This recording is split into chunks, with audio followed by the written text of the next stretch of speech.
Nous allons nous intéresser à comment répondre aux défis de la rénovation énergétique dans l'habitat privé.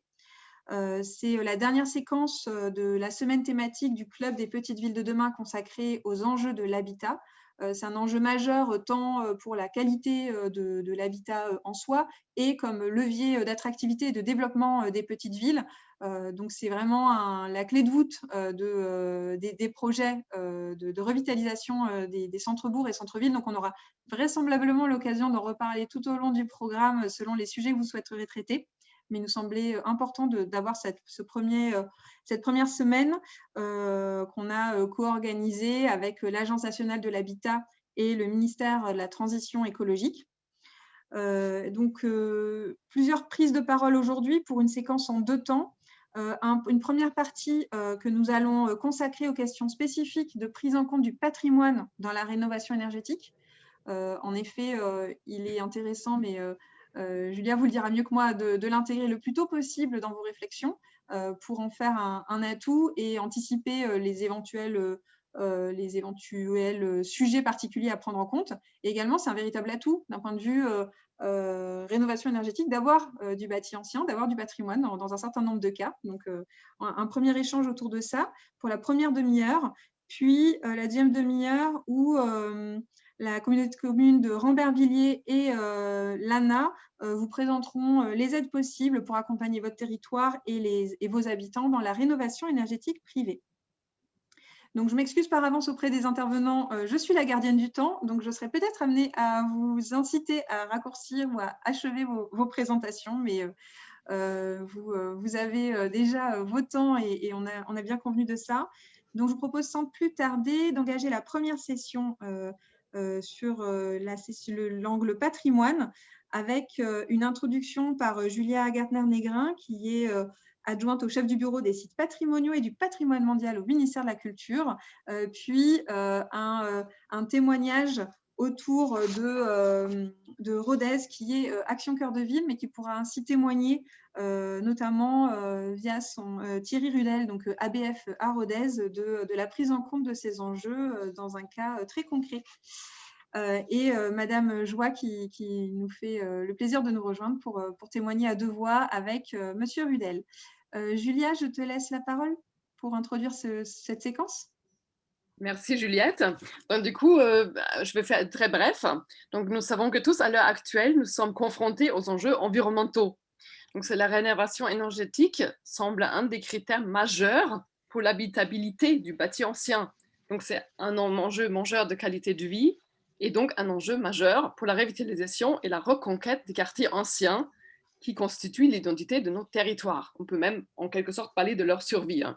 Quand on parle de bâti ancien, qu'est-ce que c'est? Donc, il s'agit du bâti construit selon des techniques et des matériaux traditionnels. Donc, on va parler de pierre, de troncs de bois, avec l'exemple de Rodez, de terre crue et de terre cuite. Et tout ça par rapport à opposition au bâti moderne, qui est construit selon des techniques et des matériaux industrialisés, béton, acier, autres matériaux composites. Donc, au sens de la réglementation thermique, on parle de l'ensemble des bâtiments qui sont construits avant 1948. Grosso modo, ça peut varier selon les régions, mais la réglementation nous indique ça. Donc aujourd'hui, ce sont donc 40% des 37 millions de logements en France qui sont anciens. Donc c'est un enjeu majeur et caractérise nos territoires ruraux et nos communes. Habiter dans l'ancien réduit considérablement aussi le bilan carbone du secteur de la construction. Par ailleurs, ce qui nous est légué par nos prédécesseurs, le bâti ancien témoigne d'une intelligence de solution. En fait, nos aînés ont toujours trouvé des adaptations en permanence pour s'adapter à un environnement d'une région différente par rapport à une autre. Et ces réflexions qu'ils ont dû mener confèrent au bâti ancien déjà à la base une bonne performance énergétique. À titre d'exemple, les recherches ont démontré que les principales déperditions thermiques se font par le toit, le plancher bas et les défauts d'étanchéité à l'air. Les parois verticales, donc par exemple les murs, sont beaucoup moins exposés parce que ce sont des murs épais, bien travaillés à la base. Et donc une isolation des murs est rarement utile et peut même engendrer des pathologies sur les édifices. Il est à noter aussi que le décret d'application du 30 mai 2016 dans le cadre de la loi de transition énergétique pour la croissance verte, il précise des cas qui bénéficient d'une dérogation à la loi et il s'agit notamment du cas de risque de pathologie liée à tout type d'isolation. Donc, plusieurs études traitent aussi ces sujets, notamment une étude réalisée par la DRAC et Aledreal Alsace qui est intitulée Habitat ancien en Alsace, énergie, durabilité du bâti et du patrimoine. Comment on doit donc procéder? Il s'agit dans un premier temps donc d'arpenter finement le patrimoine existant, qui est différent selon les territoires, pour le comprendre et savoir le transformer avec justesse. L'objectif est donc de rendre concrètes des opérations pensées dans la stratégie transversale et globale. Il faut donc en premier lieu connaître les caractéristiques du bâti ancien et établir un diagnostic qui permet de renseigner le maître d'ouvrage sur l'état du bâtiment et les interventions qui sont possibles à mener en lien avec un programme de réhabilitation. Donc, d'abord, c'est un état des lieux et une analyse du bâti existant selon les différentes thématiques, une analyse architecturale, structurelle, énergétique. Et ensuite, on peut proposer des interventions à mener, plus une estimation financière et tout ça en lien avec les objectifs du maître d'ouvrage. Ensuite, on doit donc interroger et mobiliser tous les outils de réhabilitation à l'échelle donc partenariale qu'on peut trouver pour réaliser l'étude préalable et la programmation architecturale et technique. Il faut comprendre et choisir les matériaux, une isolation éventuelle, l'inertie thermique des parois, l'humidité. Donc tous ces sujets-là, ils sont incontournables. Comprendre aussi les caractéristiques physiques et mécaniques des matériaux pour les combiner en préservant les structures. Sinon, le bâti pourra tomber et il ne sera plus là. Donc, il faut aussi, dans tout ça, une approche globale et éviter peut-être des opérations au coup par coup, dans la mesure du possible. Pour cela, la mise en place d'un site patrimonial remarquable s'impose presque comme un projet de revitalisation et permet de répondre aux enjeux liés au changement climatique, puisqu'il permet de favoriser la restauration et réhabilitation du bâti dans une intelligence de projet et une meilleure connaissance du bâti ancien. Donc, je vais sans tarder maintenant donc, passer la parole à nos services déconcentrés, à M. Thierry Rudel, donc, qui est adjoint au chef de service de l'unité départementale d'architecture et du patrimoine dans l'Aveyron, et accompagné par Madame donc, Diane Joie, directrice du patrimoine à Rodez Agglomération, puisque nos services travaillent toujours en lien étroit avec les collectivités. Merci beaucoup. Donc, je reprends la parole. Bonjour à tous et à toutes. Oui, donc on vous emmène à Rodez. Alors, comme vous le voyez à l'écran, Rodez est au cœur de l'Aveyron. On a 19 petites villes de demain autour, hein, dont 13 effectivement qui sont soumises, on va dire, aux avis de l'ABF, puisqu'on a 13 communes qui sont en site inscrit ou en abord de monuments historiques. On peut passer à la diapo suivante. Voilà, donc Rodez, présentation rapide, 25 000 habitants, une agglomération de 56 000 habitants au total. 2000 ans d'urbanisation, puisque Rodez, c'est une ville, c'est un oppidum gaulois qui devient une ville gallo-romaine et qui est, après un siège d'évêché d'un comté au Moyen-Âge. Après, ça devient une préfecture après la Révolution. On a une ville qui donc présente à peu près toutes les époques architecturales de l'époque gallo-romaine en élévation, hein, donc jusqu'au XXIe siècle. Et l'élément emblématique aujourd'hui de Rodez, outre sa cathédrale, c'est le musée Soulages que vous avez sur l'illustration en bas à droite, construite par RCR, architecte espagnol, catalan pour être précis. Donc, nous avons tout ce panel d'architecture. Nous avons divers types de bâtis. Le bâti en pierre, hein, qui effectivement est très présent. Alors là, on a pris volontairement cette façade parce que c'est un condensé d'histoire. Vous avez effectivement au premier étage, vous avez les vestiges d'un palais gothique vers 1270. Vous avez des éléments d'architecture Renaissance. Vous avez des percements actuels qui datent du 18e. Et on voit effectivement des endroits où on a une façade en pierre de taille, le reste est en pierre basique, enduite. Voilà un autre exemple d'architecture 19e avec de la pierre de taille, des très très beaux encadrements. Donc ça, on est vraiment sur du fin 19e. On a aussi, on peut passer à la suite, voilà, des maisons en pan de bois, habillées avec un habillage en pierre. Là, c'est le cas. Alors bon, ce sont des maisons, elles sont monuments historiques, hein, celles-là. La maison d'Armagnac et les maisons qui lui sont voisines, qu'on voit à droite, où on a effectivement des choix techniques qui sont tout à fait intéressants, comme par exemple celle qui est au milieu de la photo de droite, où on a du tuf, donc un matériau qui est issu du calcaire et qui est très léger puisque c'est un matériau plein de bulles d'air en fait. C'est un peu l'ancêtre du béton cellulaire. Donc on a aussi du pan de bois classique qu'on voit aussi en haut et qu'on voit aussi sans doute dans les diapos suivantes. Voilà, on voit une cohabitation entre architecture de pierre et de pan de bois dans les rues anciennes de Rhodes.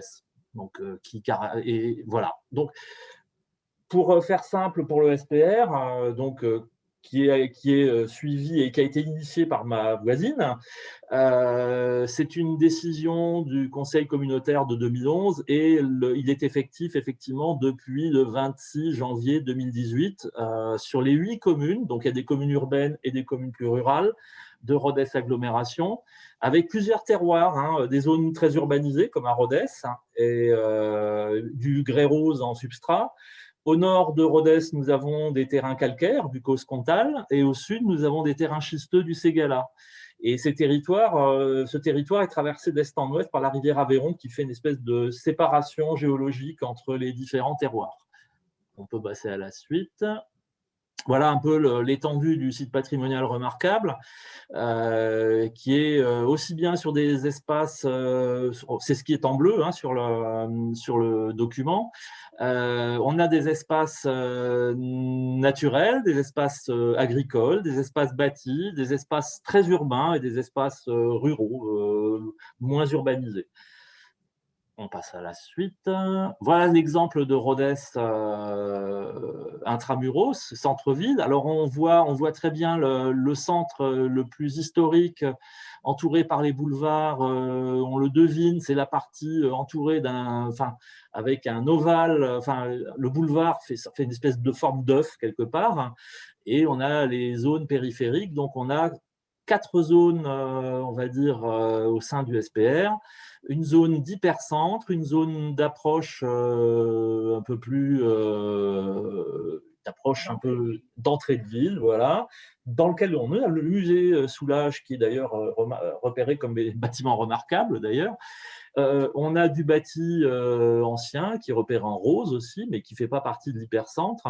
Et après, on a les espaces naturels en vert et les espaces agricoles et paysagers qui constituent l'accompagnement. On a aussi quelques… Monsieur Rudel, excusez-moi de vous interrompre. En fait, c'est passionnant et puis ayant grandi pas très loin de Rhodes, je suis absolument passionnée à titre personnel par ces descriptions. En revanche, comme on a 1 heure sur le sujet rénovation énergétique et que le temps file, est-ce que je peux me permettre de vous inciter parce qu'on voulait ouvrir rapidement les questions-réponses? Allez-y, c'était juste pour présenter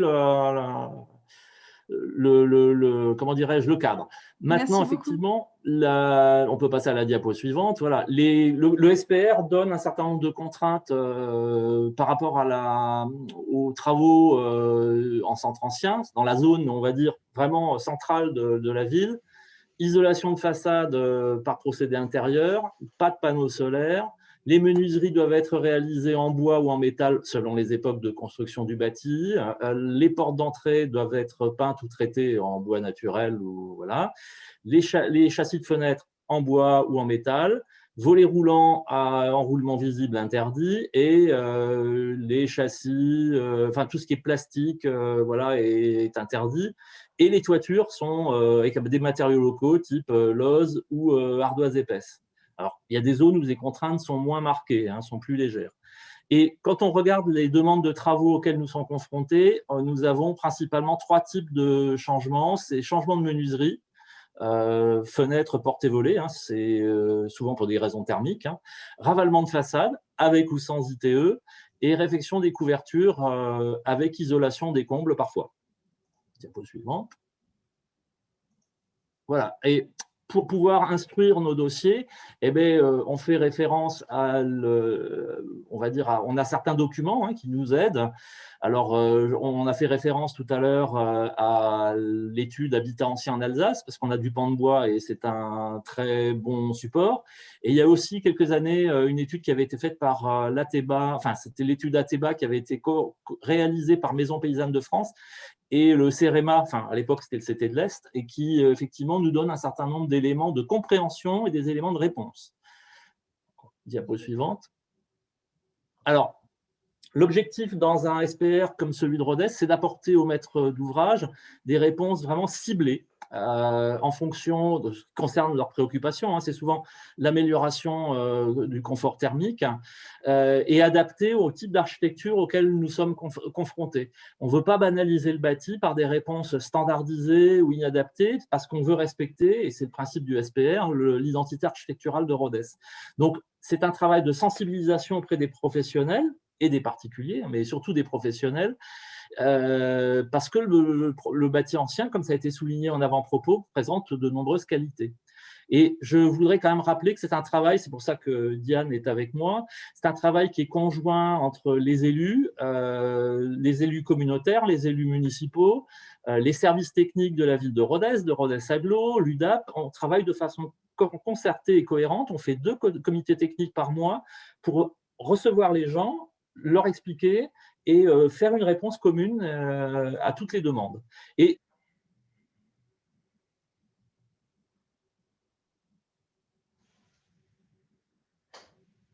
Je ne sais pas si c'est que moi, mais on ne vous entend plus. Ça y est. On ne vous entend plus. Idem pour moi. Ok, ça arrive. Monsieur Rudel, donc navré, mais on n'a plus du tout le son.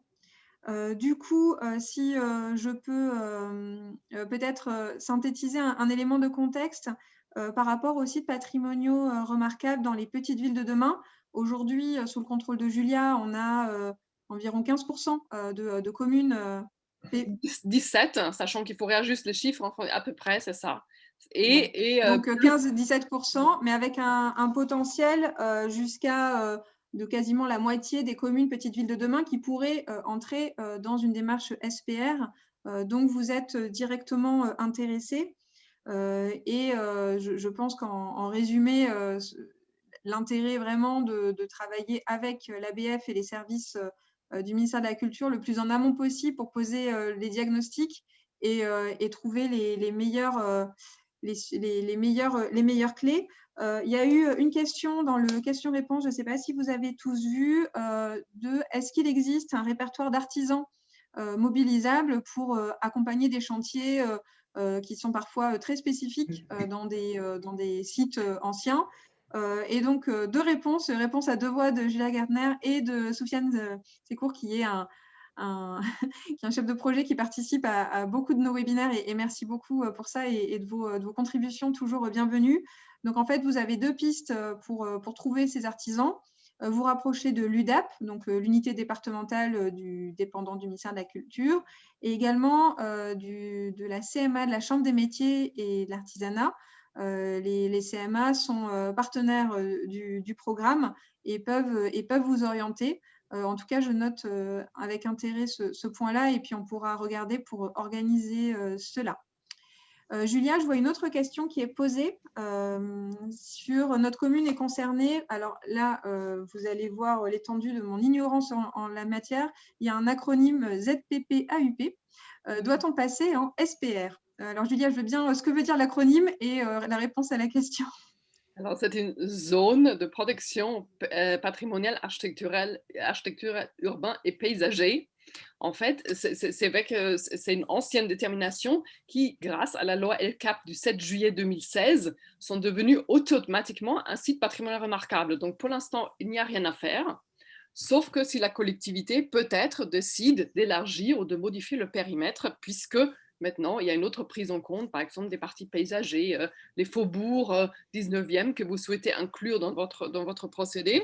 Dans ce cas-là, donc, vous pouvez faire, par exemple, effectivement, une étude préalable pour modification du périmètre du SPR et ensuite refaire un autre règlement. Parce que de facto, le règlement de la ZPPAUP reste applicable. Donc, il y a grosso modo rien à faire, sauf si vous souhaitez ajouter des choses un petit peu en plus.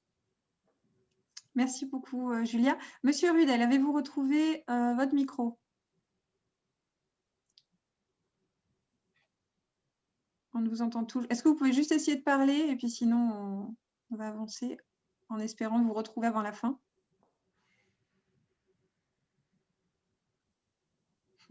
Bon. Oui, parce que là, c'est justement la partie importante qui commence. Alors, avec tout en plus, Monsieur Rudel, vous avez une question.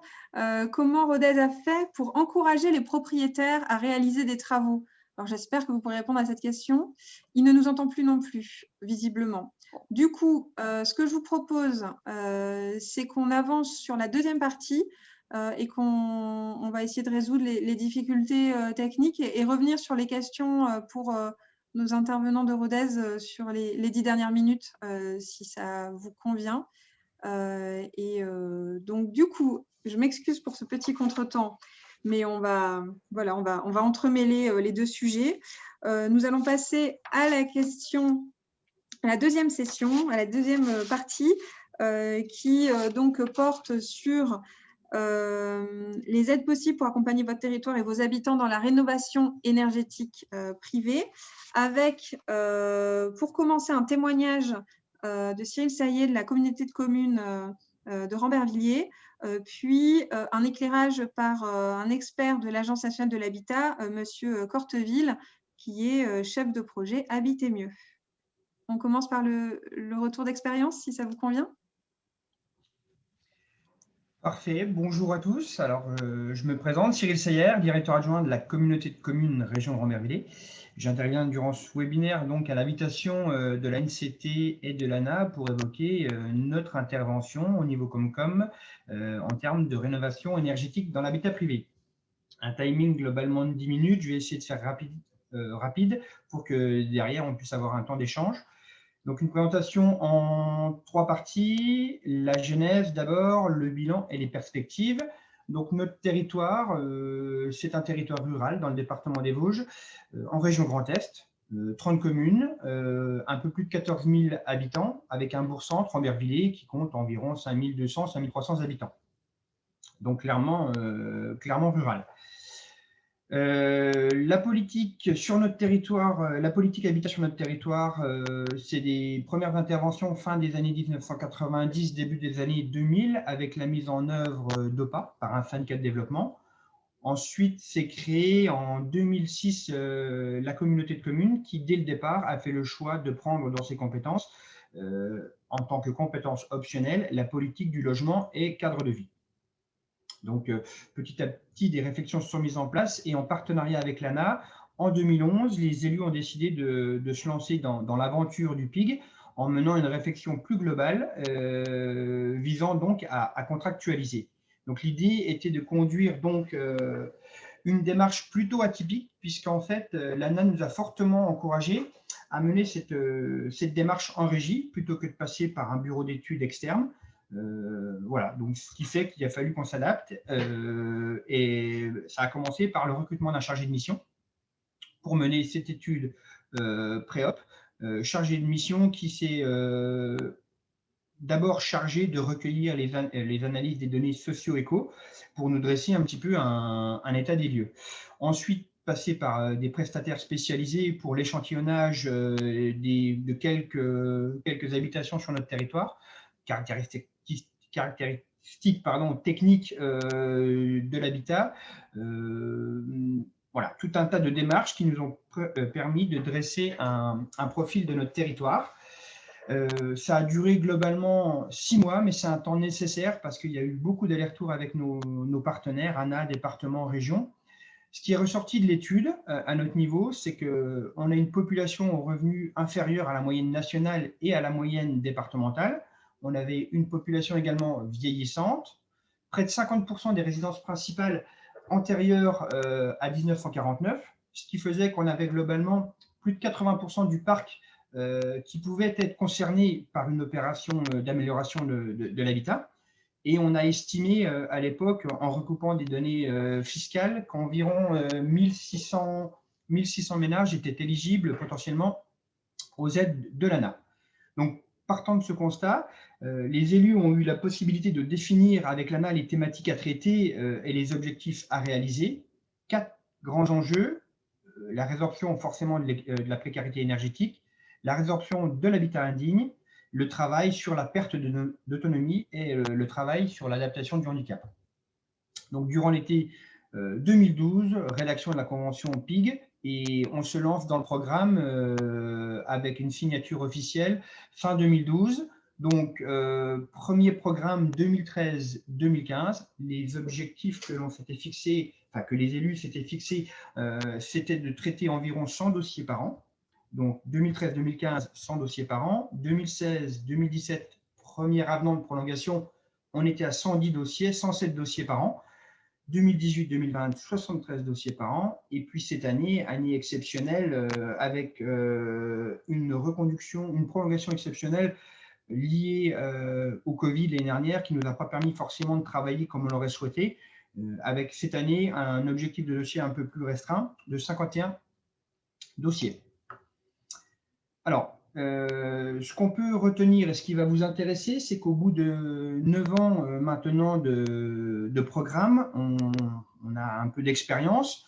On sait que le fait de travailler en régie, pour nous, ça a été un gage de réussite. On a consacré, enfin les élus ont consacré un équivalent temps plein, voire par période 1,5 équivalent temps plein, mobilisé spécifiquement sur l'animation du PIG.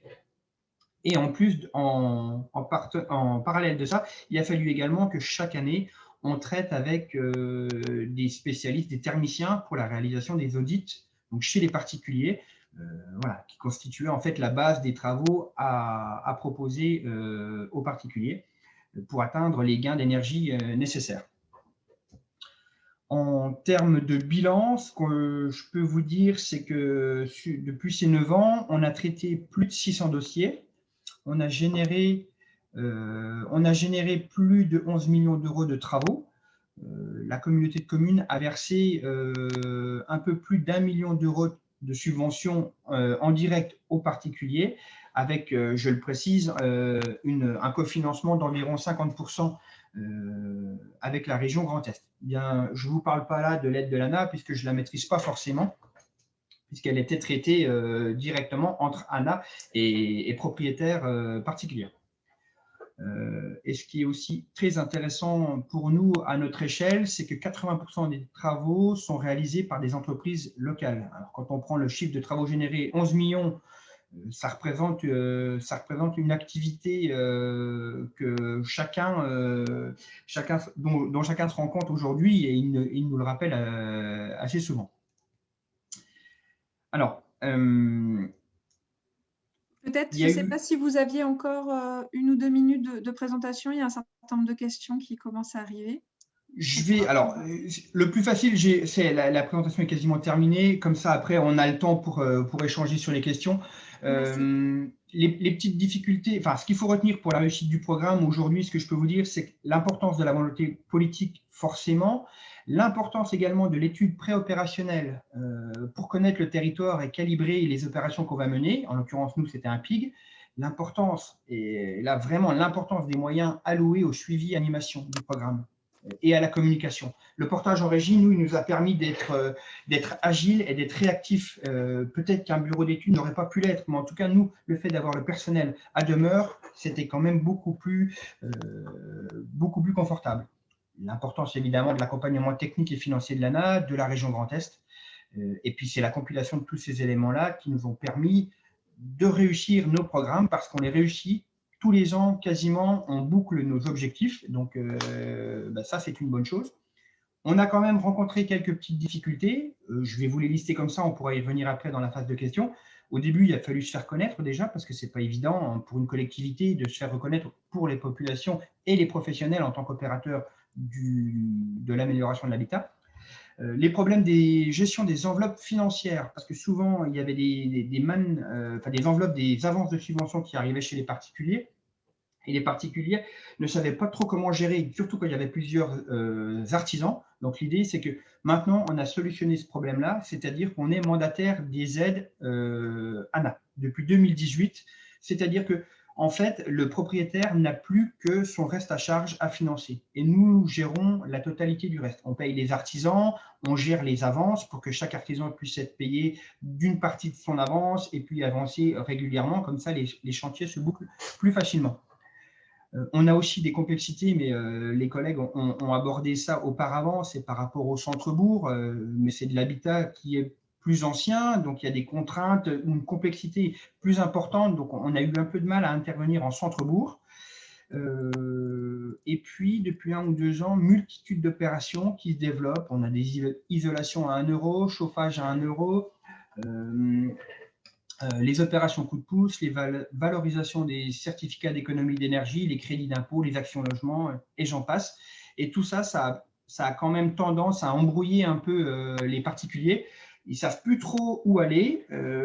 Du coup, ils s'engagent parfois dans plusieurs démarches. Et nous, c'est en ça problématique, puisqu'en fait, nos opérateurs maintenant passent quasiment plus de temps à guider les particuliers vers la bonne opération qu'à monter les dossiers. Et donc, du coup, notre temps de montage de dossier, c'est plutôt accru. Et voilà.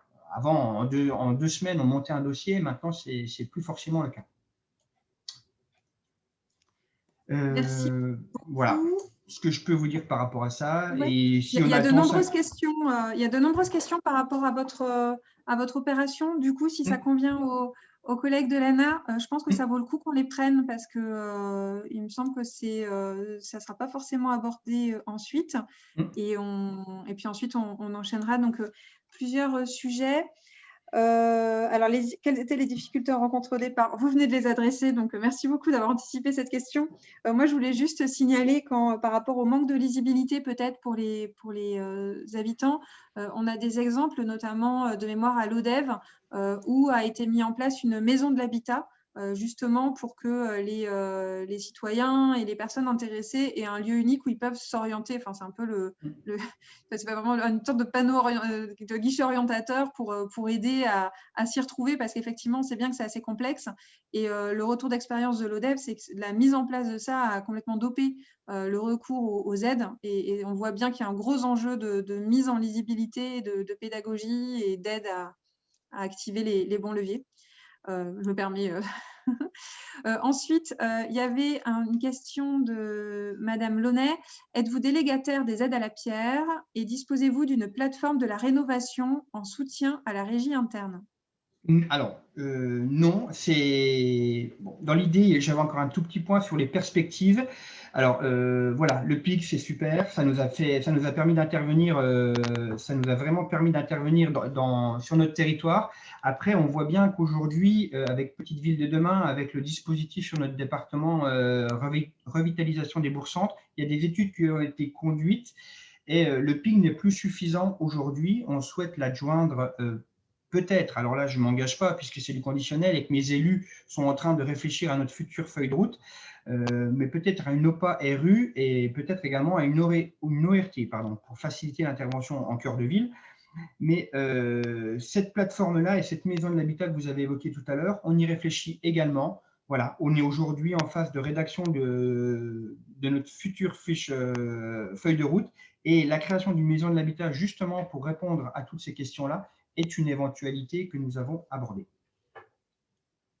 Très bien, je vous remercie. Alors après, il y a d'autres questions, mais que j'adresserai plutôt à l'ANA. Il y en avait une, peut-être, vous avez évoqué des complexités en centre ancien. Est-ce que vous pourriez être un tout petit peu plus explicite sur lesquelles vous avez rencontré? D'accord. Alors, sur Rambervillers, par exemple, on a pu assez facilement intervenir sur les faubourgs. Alors, il y avait une justification déjà, c'était parfois des secteurs qui n'étaient pas forcément à proximité ou à proximité d'un monument classé ou inscrit, donc avec des interventions plus faciles, et des bâtis surtout plus récents. En centre historique, on a eu du mal puisqu'on a un habitat parfois médiéval, et du coup, ce n'est pas forcément une complexité pour obtenir les autorisations, mais c'est plutôt une complexité parfois pour les privés de se lancer dans ces démarches-là, ayant peur que ça soit plus compliqué que la rénovation énergétique d'un bâtiment dans un lotissement, quoi. Donc, la problématique, elle est différente. quand je disais tout à l'heure, on mène il y a eu une vaste étude multithématique menée sur le cœur de ville de Rambervillers, sur le traitement vraiment de l'habitat en cœur ancien. Ça mérite qu'on traite ça. Enfin, les services de l'État chez nous sont conscients de cette problématique-là. On a un habitat qui est dégradé et qui est même fortement dégradé, sur lequel on souhaite intervenir. On est en train de réfléchir aux outils qu'on va mettre en place. Mais voilà, les difficultés qu'on a rencontrées en cœur de ville, c'était par rapport à ça. Je vous remercie. Effectivement, sans connaître votre territoire comme vous et sans préjudice des discussions entre élus, effectivement, mais je pense que les collègues de l'ANA le diront, l'intérêt des OPA RU ou OPA RR, c'est justement d'embrasser l'ensemble des thématiques rencontrées et difficultés, notamment de résorption de l'habitat indigne ou adaptation de l'habitat aux pertes d'autonomie. Merci infiniment. Je vous propose peut-être qu'on déroule sur la présentation de l'ANA. Et je m'excuse pour les questions qui commencent à arriver. Donc, Monsieur Saillet, si ça vous convient, je vous invite à regarder dans le chat si vous pouvez apporter quelques éléments de réponse par écrit sur ce qui s'adresse à vous. Ça serait je regarde ça, pas de très souci. appréciable. Merci beaucoup. Et je passe la parole à Simon Corteville. Oui, tout à fait. Merci beaucoup. Et puis, de toute façon, je pense qu'on pourra répondre en binôme en fonction des questions tout à l'heure, en plus avec Monsieur Saillet, dont la présentation était très intéressante pour le coup. Alors, pour ma part, ce que j'ai choisi comme angle pour la présentation de ce matin, c'était peut-être de parler d'avant tout des aides. Et puis, à la fin, je ferai un petit focus aussi pour rebondir sur la présentation qu'on a eue, parce qu'il y a beaucoup de choses très intéressantes et qui rejoignent en fait, les analyses et les études qu'on conduit au niveau national. Alors, peut-être pour rentrer dans le vif du sujet, pour évoquer qu'on est, en termes de rénovation énergétique, sur 3 dispositifs d'aide et qui me paraissait important de mettre en avant, en commençant par un dispositif d'aide qui s'appelle Habiter mieux, donc qui est un dispositif qui a maintenant une dizaine d'années, avec 500 000 logements rénovés dans les 10 dernières années et qui vise la rénovation énergétique ambitieuse et globale des logements. Alors, quand on dit ça, alors je ne vais pas rentrer dans tous les détails de la slide parce que ça pourrait être un peu technique très vite, mais ce qu'il y a à retenir, c'est qu'on est vraiment sur un dispositif de financement de rénovation ambitieuse avec des gains énergétiques de 35%, c'est-à-dire en gros qu'on réduit de 35% la consommation énergétique telle que indiquée dans le DPE. Et ça, c'est l'obligation minimum pour rentrer dans les dispositifs du programme. Et en fait, on est basé vraiment sur une obligation finalement de résultat.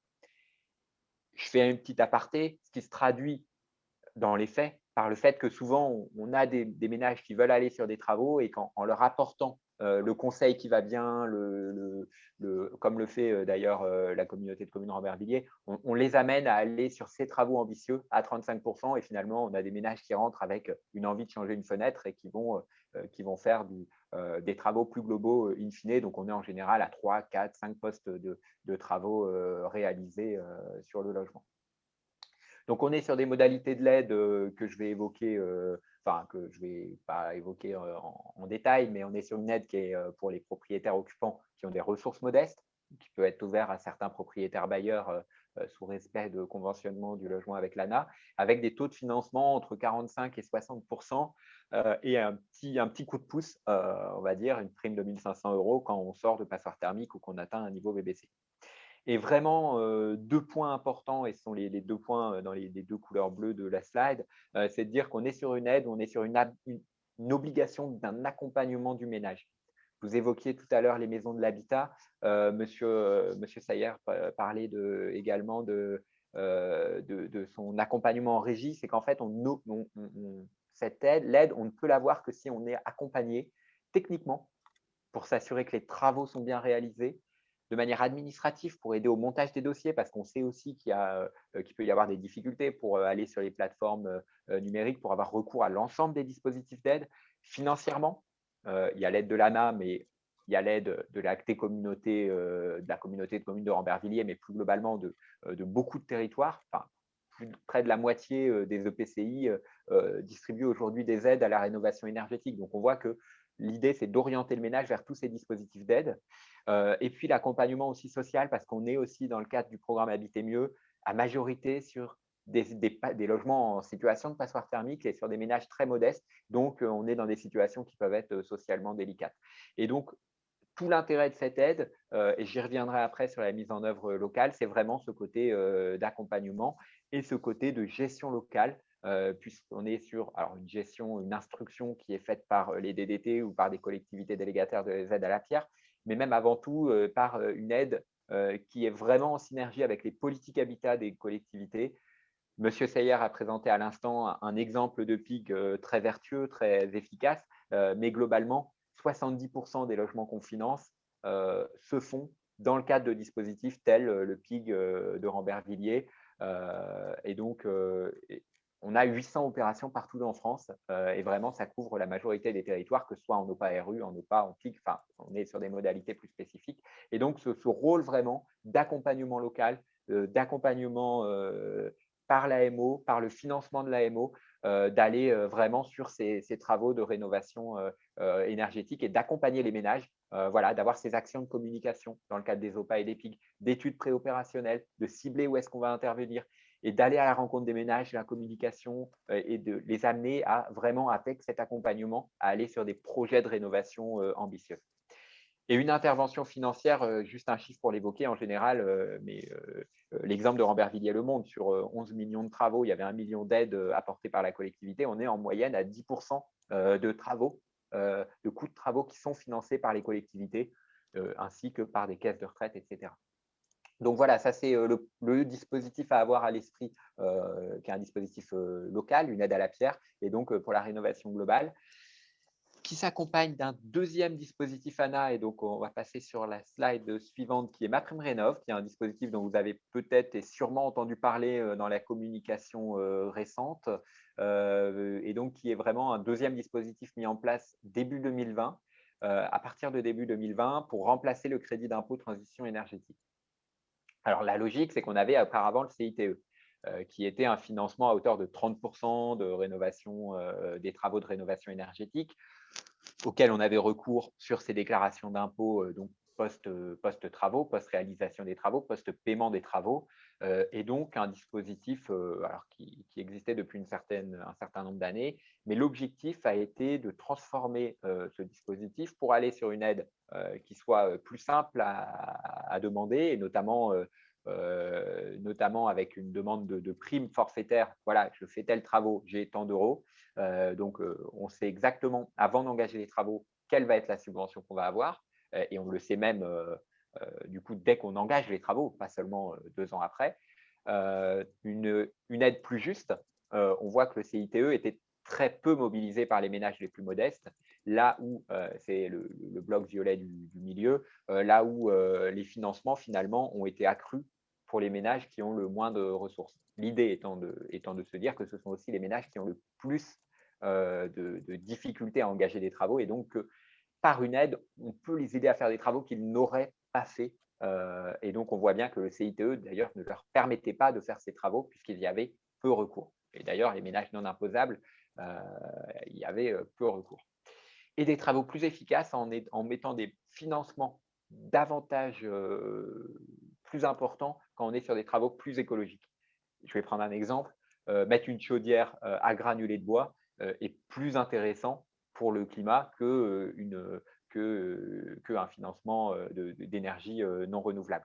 D'où le fait d'aider de manière plus forte ce type de travaux, là où le CITE, c'était 30% partout, et on va dire changer une fenêtre, ça peut être important, mais ce n'est pas forcément le geste de travaux le plus efficace, était un geste vraiment très mobilisé sur le CITE, sans que ce soit le geste le plus efficace.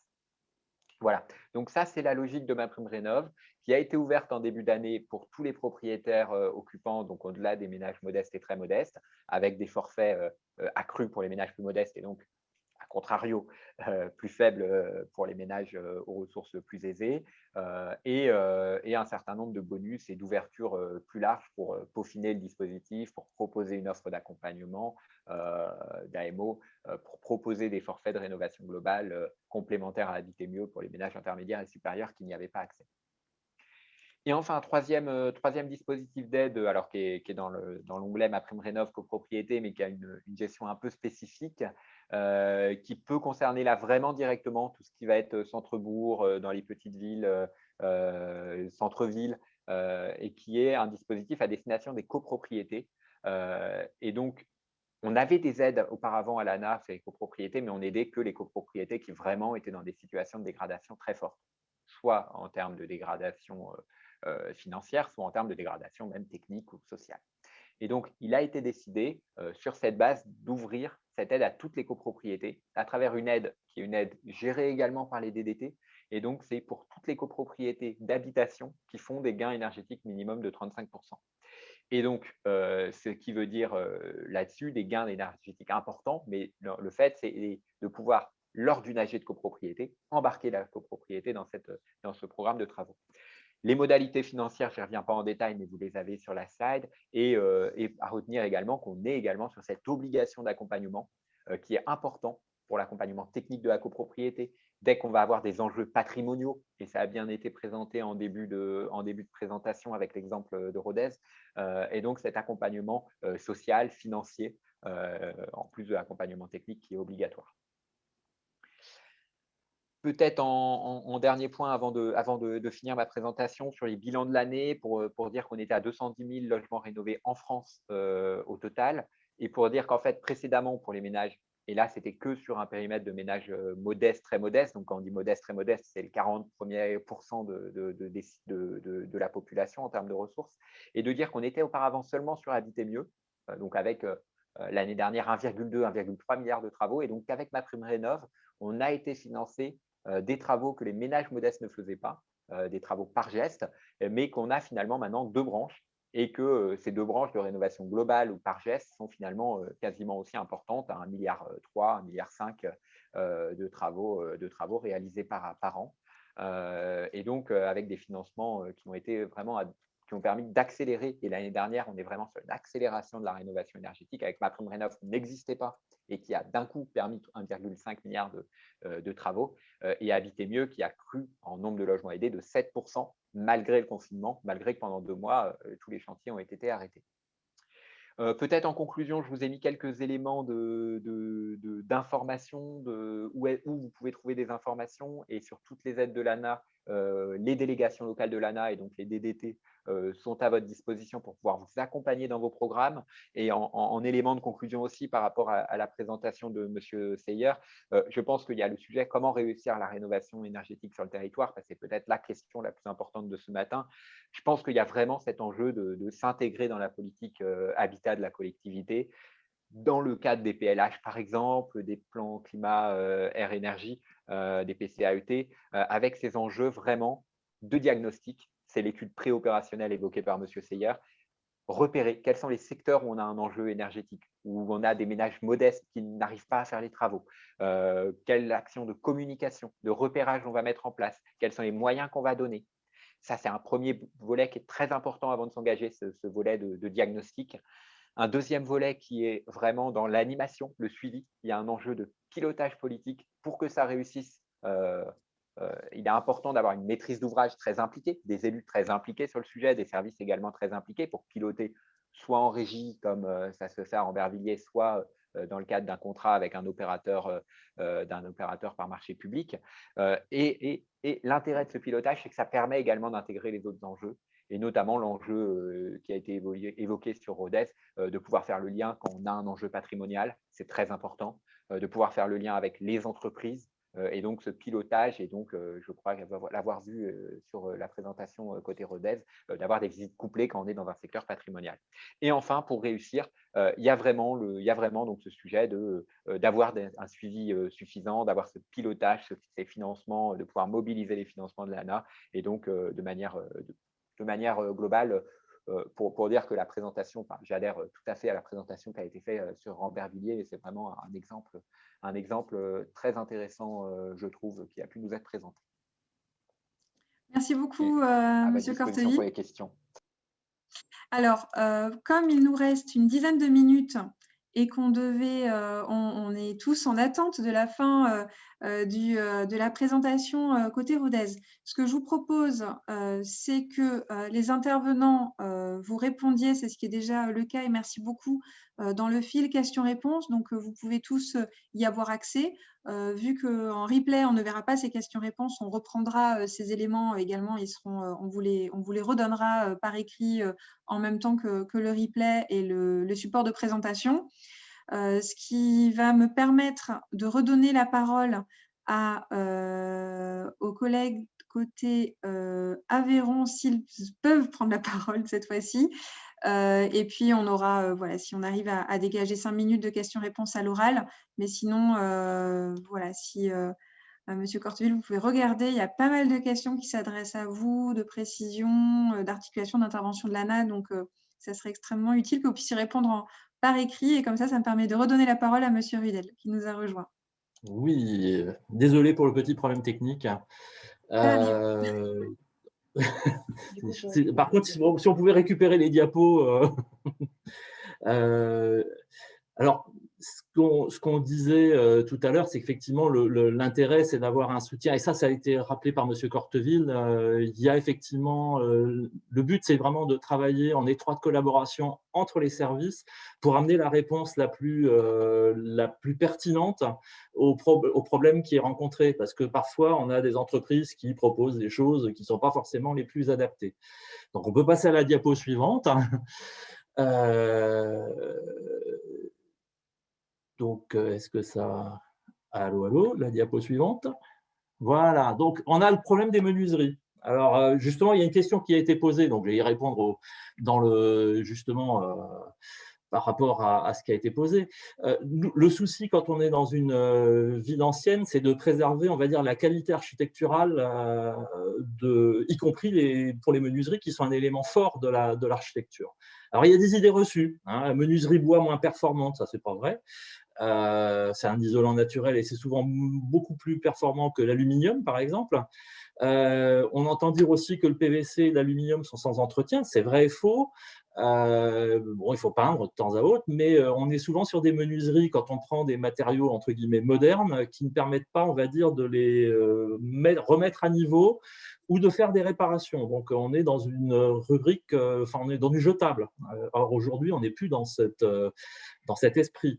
Le PVC et l'aluminium sont plus écologiques. J'ai vu passer ça tout à l'heure dans le fil des questions. Le bilan énergétique pour fabriquer des profilés PVC est 400 fois supérieur à celui du bois. Donc, on est dans une autre logique quand on fait du PVC. On est dans une logique industrielle. Alors, on a beaucoup de fabricants locaux de menuiserie bois et ils font des très, très bons produits et qui sont souvent très bien adaptés aux bâtis anciens. Et c'est ça qui est important. On peut passer à la suite. On donne quelques conseils. Voilà. Par exemple, on voit beaucoup de dossiers passer avec des profils de rénovation. C'est souvent une catastrophe visuelle et c'est surtout une mauvaise réponse par rapport aux problèmes thermiques, puisque certes, on a une menuiserie qui est efficace thermiquement, mais souvent, c'est la pose qui pose problème. Donc, on a finalement un passage d'air sur le pourtour de la menuiserie. On n'est pas bon. Et après, effectivement, on a tous les problèmes de volets roulants qu'on peut remplacer par d'autres types de volets, c'est-à-dire maintenir les volets battants ou faire des volets intérieurs. Et on a de très très bons exemples de menuiseries refaites dans le centre-ville de Rodez. On peut passer à la suite. Pareil pour les portes, une porte en PVC, mon Dieu, on a l'impression, alors qu'on est en centre-ville, d'être dans un lotissement en périphérie. C'est un peu dommage. En plus, d'un point de vue qualitatif, ça ne tient pas longtemps, en fait. Il faut bien dire les choses et on banalise le paysage urbain. Alors qu'une menuiserie, une porte ancienne, ça peut être restauré. On peut la remonter au niveau énergétique. On peut changer les vitrages. On peut refaire des joints d'étanchéité qui lui redonnent une qualité digne d'une porte neuve. On peut passer à la suite. Alors, l'isolation par l'extérieur. Alors, on a vu en centre ancien, ça nous pose souvent un problème parce qu'on perd la respirabilité des façades et des maçonneries et du pan de bois. Et notamment, le problème du pan de bois, c'est que on a un pourrissement des structures bois assez importantes. Alors, c'est valable pour l'ITE, mais c'est valable aussi pour les enduits ciment qui ont été posés. Là, par exemple, on a un exemple peu esthétique avec des panneaux type Miral qui font quelques centimètres d'épaisseur. Heureusement que c'est très partiel parce que ça pourrait être problématique pour le bâtiment. On peut continuer. Voilà, on essaie d'aller vite. Voilà un exemple de ravalement de façade. Donc, on a une façade en 2015, enduit ciment, typique années 50. On constate, on le voit au droit de l'enseigne drapeau qu'il y a eu une fuite à une époque. Et quand on décrépit, on se rend compte que le pan de bois est complètement mort, hein. Donc là, on a eu un charpentier extrêmement efficace et un maçon efficace. Et on a remplacé le pan de bois par du béton cellulaire. Enfin, on a remis du pan de bois et on a refait le remplissage avec du béton cellulaire, alors que c'était déjà isolé à l'intérieur, mais ça permet d'augmenter le niveau d'isolation. Et c'est absolument invisible de l'extérieur. Et l'exemple suivant, par contre, me paraît encore plus intéressant. Voilà, on est sur une maison en pan de bois à Nocelles, qui fait partie du dispositif Petite Ville de demain, à quelques kilomètres de Rodez. Et là, le pan de bois était derrière un enduit ciment ça a complètement pourri derrière. Donc, il a fallu complètement remplacer tous les éléments en bois défectueux, et ça a été l'occasion pour l'entreprise de faire un béton chaud-chambre qui a permis une isolation vraiment excellente, avec un résultat thermique excellent, meilleur que ce que demande la RT 2012, et avec un produit qui est respirant. Et donc, on respecte, on va dire, la structure bâtie. On voit dans la diapo d'après, on voit voilà, le travail fini ou en cours de finition. Et c'est un bâtiment qui n'était plus habité, qui, du coup, a permis à une famille de réhabiter en centre-ville, ce qui est effectivement une chose importante. Et c'est des procédés, effectivement, le béton chaud-chambre, qui sont très présents dans l'Est de la France, notamment en Champagne, en Lorraine. On les trouve, alors peut-être pas du côté de Rambert-Villers, parce qu'on est plus, mais c'est plutôt côté Champagne. On trouve ça aussi en Alsace de façon très fréquente. Voilà. Donc, et on a aussi la problématique des couvertures, où on essaye de privilégier des matériaux locaux, type l'ose, pour lesquels, effectivement, quand il y a ce choix qui est fait, il peut y avoir des aides de la Fondation du patrimoine, puisque c'est un dispositif qui permet aussi d'amener des aides sur le bâti ancien, plutôt que de l'ardoise espagnole posée au crochet, qui, effectivement, a voyagé. Donc, il y a un bilan énergétique en termes de transport qui est en général assez médiocre. Et on autorise aussi, par exemple, des travaux de sarking, par exemple, sur les combles, de façon à pouvoir utiliser les combles sans perte de volume à l'intérieur des bâtiments. Donc, ça fait partie des choses que l'on peut autoriser. Voilà les exemples de choses sur lesquelles on essaye de travailler pour apporter des réponses techniques qui correspondent, on va dire, aux besoins des demandeurs, des participants, des maîtres d'ouvrage, et en même temps, on essaye de conserver, on va dire, la qualité patrimoniale du village ou de la ville dans le cadre Rodez. Donc, ces dispositifs-là, on est à la disposition. Alors, nous, on n'a pas la connaissance de tous les dispositifs ANA. Quand on nous pose la question, on renvoie. Alors, nous, il n'y a pas de maison.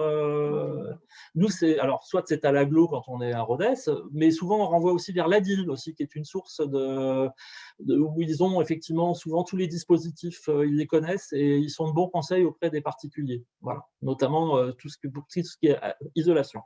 Voilà, j'ai essayé de faire vite. Merci beaucoup d'avoir tenu le timing. Alors, il est midi et comme vous commencez, pour ceux qui sont habitués au webinaire, vous savez qu'on essaye de tenir dans l'heure, même si c'est toujours très frustrant puisqu'on a, des interventions très riches et de nombreuses questions. Du coup, ce qu'on vous propose de faire, on va, donc comme je le disais, reprendre les questions-réponses et compiler ça. Alors, on va voir avec l'équipe, je pense qu'on le mettra en annexe du support de présentation peut-être, ou en document annexe, pour que l'ensemble des questions et réponses qui seront apportées, vous puissiez les retrouver facilement. Je vais devoir malheureusement arrêter là ce webinaire, et puis comme on l'évoquait, c'est un sujet crucial pour la revitalisation des centres-bourgs, centres-villes, donc on aura l'occasion d'y revenir à de nombreuses reprises. C'était un premier aperçu. Il me reste bien évidemment à tous et toutes vous remercier pour vos interventions, et merci beaucoup aux participants. Vous êtes plus de 200 connectés et on en est très heureux. On espère que ça vous aura intéressé et apporté des pistes de réflexion et des éléments de réponse. Si je peux, je vais tenter une synthèse, mais bon, voilà, c'est un peu hasardeux, mais je risque quand même.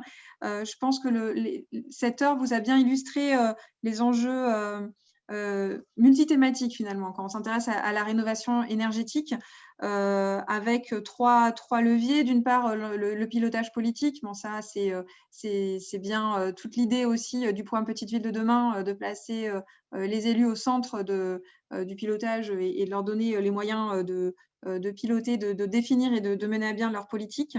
Vous avez différents interlocuteurs mobilisables et qu'on vous encourage à mobiliser au plus vite. Alors, si bien évidemment, votre sous-préfet et la direction départementale des territoires qui vous permettent derrière de bien connaître les dispositifs ANA notamment. Les services du ministère de la Culture, donc avec votre ABF que vous connaissez forcément, qu'il est, comme vous l'avez compris, vraiment opportun d'associer au plus tôt dans vos diagnostics, dans vos réflexions. Donc, c'est vraiment voilà, le point clé, c'est l'anticipation. Donc, dès que vous commencez à vous interroger à ce sujet-là, solliciter votre DDT et votre ABF pour faire un point et organiser justement de la façon la plus opportune et la plus efficace la suite des discussions. Et puis, voilà, il y a la CMA pour vous aider à choisir au mieux les artisans, qui peut bien évidemment être dans la boucle assez tôt également et qui peut être extrêmement utile. Et puis enfin, vu l'ampleur des sujets, de manière générale sur les petites villes de demain, les dispositifs de type OPA-RU, enfin d'opérations qui embrassent vraiment les différentes thématiques que vous allez rencontrer sont particulièrement intéressantes et vous pouvez sans risque, si je peux dire, vous engager dans des études préopérationnelles au moins pendant 1 an, ce qui vous permet de bâtir là aussi le dispositif adapté à votre territoire. Vous avez vraiment les interlocuteurs auprès de vous, donc DDT et ABF, et une boîte à outils extrêmement complète pour vous accompagner sur ces enjeux-là. Voilà, donc pour finir, donc les replays de ces séances seront disponibles donc en fin de semaine prochaine, vraisemblablement, le temps de peaufiner les vidéos et de les mettre sur YouTube. Ainsi, donc le support de présentation, comme je l'évoquais. Vous recevrez ça en direct et vous aurez à nouveau les liens dans la lettre d'information d'avril, puisque nous publions chaque mois une infolettre pour le programme. Et enfin, donc le club Petite Ville de demain est en co-construction pendant tout le premier semestre. Donc, on essaye de faire des choses utiles, mais on a surtout besoin de vous pour savoir est-ce que ça vous convient, est-ce que les sujets thématiques vous intéressent, est-ce qu'il y a d'autres sujets que vous souhaiteriez aborder, d'autres formats. Donc, sentez-vous vraiment libre. Alors, tout au long du programme, bien sûr, mais en particulier sur ce premier semestre, on a besoin de vous pour savoir qu'est-ce qui vous est utile encore une fois. Le prochain rendez-vous du Club des Petites Villes de demain, ça ne sera pas une semaine thématique, ça sera un décryptage de l'offre de service le 23 mars dédié au financement des chefs de projet Petites Villes de demain. On a déjà eu l'occasion d'évoquer à quoi ça sert un chef de projet en décembre, comment le recruter le mois dernier. Là, on rentre dans le vif du sujet, comment mobiliser les subventions. On avait un grand nombre de questions sur ce sujet. On est très heureux de revenir vers vous donc le 23 mars. Et enfin, donc à partir d'avril, on redécoulera sur des différents sujets thématiques dont on pourra vous diffuser les informations par l'infolettre que j'évoquais. Et puis enfin, pour nous retrouver hors de ces rendez-vous, n'hésitez pas à consulter le site internet, à nous contacter directement, à nous suivre sur LinkedIn. Et puis le lien Scoopit, c'est là où vous retrouvez toutes les ressources. Et la chaîne YouTube, où vous retrouverez tous les replays. Donc encore un grand merci à l'ANA et au ministère de la Transition écologique pour leur partenariat pour monter cette semaine thématique très dense et qu'on espère très utile encore une fois pour vous. Et en particulier donc Charline Henning côté ministère, Johan Sandler à l'ANA et Héloïse Thibault à la NCT pour avoir concocté cette semaine thématique et à bientôt.